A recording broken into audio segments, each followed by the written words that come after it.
और हमारे यहाँ सिखाया गया है कि कीचड़ में पत्थर नहीं मारते। चाहे अगर वो श्रेष्ठ पुरुष है, उसको जीतने के लिए श्रेष्ठता चाहिए। अगर वो श्रेष्ठ होगा तो आपको स्वीकार करेगा, लेकिन अगर वो निम्न कोटि का स्तर पे जाना चाहे, अगर वासना उसके लिए बहुत उचित है, तो फिर हम उससे नीचे नहीं जा सकते।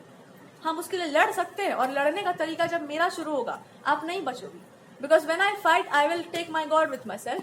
ट्रूथ के साथ चलेंगे हम, और जब आप ट्रूथ के साथ चलते हैं तो दो ही चीजें होती हैं। आज तो भगवान आपको वो दंड देते हैं जो आप किसी को बता नहीं पाते, या तो आपको समाज दंडित करता है जिसको आप दिखा नहीं पाते।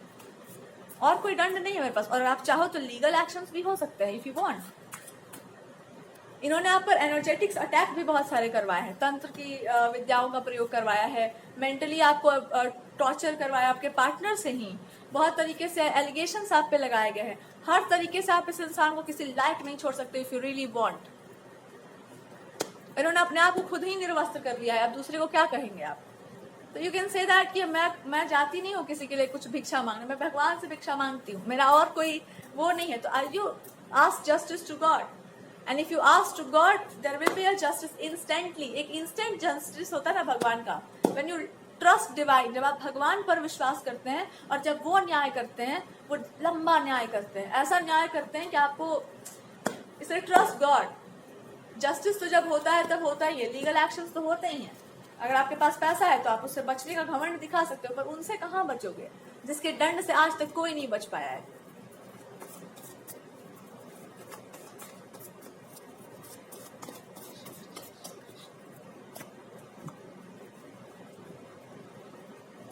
इस इंसान ने आपको बहुत मौक किया, डरते डरते, रोते रोते, और पता है क्या मौक किया कि ये इंसान बहुत अच्छा होते हुए भी तुम्हारे लिए क्लैश नहीं कर सकता, बिकॉज ये इंसान मेरे को रिस्पेक्ट करता है या मेरे को बहुत प्रेस्टिजियस मानता है।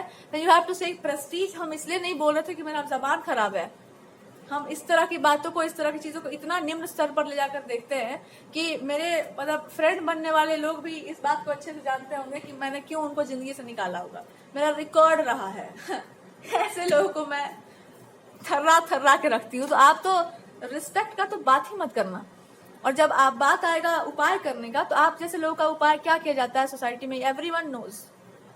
आप चाहते हो in that way I treat you, obviously the only justice is तुम अपने आप में अपना न्याय हो। भगवान कहेंगे आज के बाद तुमको कभी किसी स्त्री का सम्मान करने का भी जरूरत नहीं है, क्योंकि स्त्री उसको तभी मानना जब उसमें कोई श्रेष्ठता का गुण हो। पैसा सशक्तिकरण का नाम नहीं है। पैसा से कोई सशक्त नहीं बनता।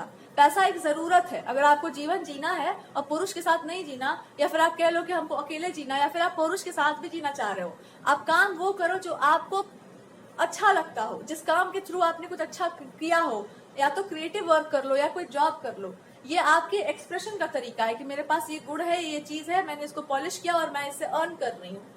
इससे आप दूसरे को धौस नहीं दिखा सकते। तुम्हारा पैसा हम नहीं ले रहे हैं। आप अपनी फैमिली को भी इसका धौस नहीं दिखा सकते, अपने पति को नहीं दिखा सकते।